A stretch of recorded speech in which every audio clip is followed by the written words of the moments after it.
নমস্কার বন্ধুরা, শ্রাবণী রান্নাঘরে আপনাদের সবাইকে স্বাগত জানিয়ে আমি আবারও একটা রান্নার ভিডিও নিয়ে আপনাদের সামনে চলে এসেছি। আজকের আমি আপনাদের বাঁধাকপি দিয়ে একটা অসাধারণ রেসিপি বানিয়ে দেখাবো। আশা করি আপনাদের ভালো লাগবে।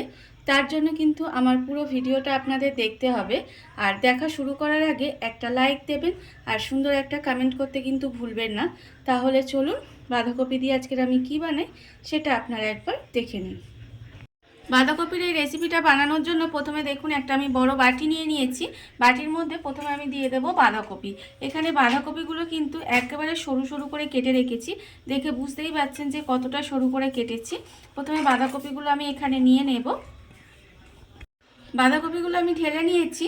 এবার আমি এর মধ্যে দিয়ে দেব একটা মাঝারি সাইজের পেঁয়াজ, একদম কুচি করে রেখেছি। সেই পেঁয়াজটা আমি এর মধ্যে দিয়ে দেব। আর আমি এর মধ্যে দিয়ে দেব টমেটো।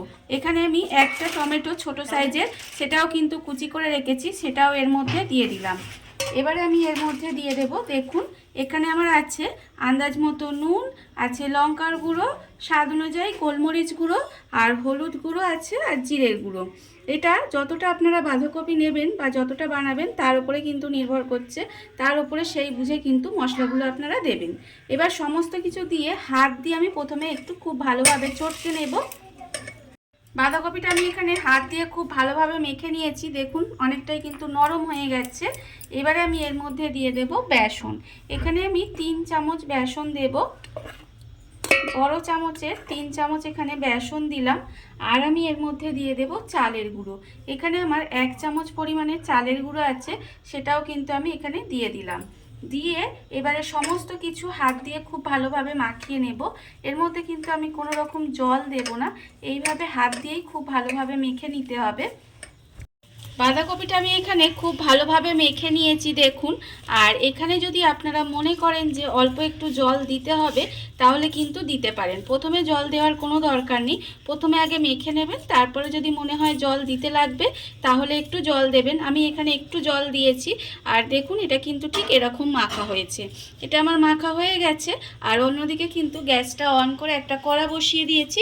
কড়াই আমি দিয়েছি সর্ষের তেল। আমি কিন্তু এখানে রান্নাটা সর্ষের তেলেই করছি। আপনারা চাইলে কিন্তু সর্ষের তেলের বদলে সাদা তেলেও করতে পারেন। তেলটা আমার এখানে গরম হয়ে গেছে। এবার আমি এর মধ্যে এইগুলো দিয়ে দেব। আর আমি কি বানাচ্ছি নিশ্চয়ই আপনারা এতক্ষণে বুঝে গেছেন। আমি কিন্তু এটা বাঁধাকপির পকোড়া বানাচ্ছি। এবারে এইভাবে ছোট ছোট করে তেলের মধ্যে দিয়ে দিতে হবে।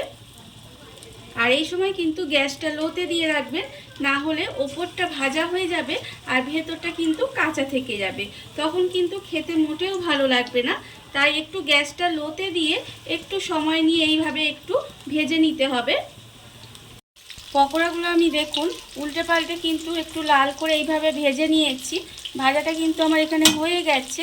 এইবারে আমি এগুলোকে আস্তে আস্তে তুলে নেব।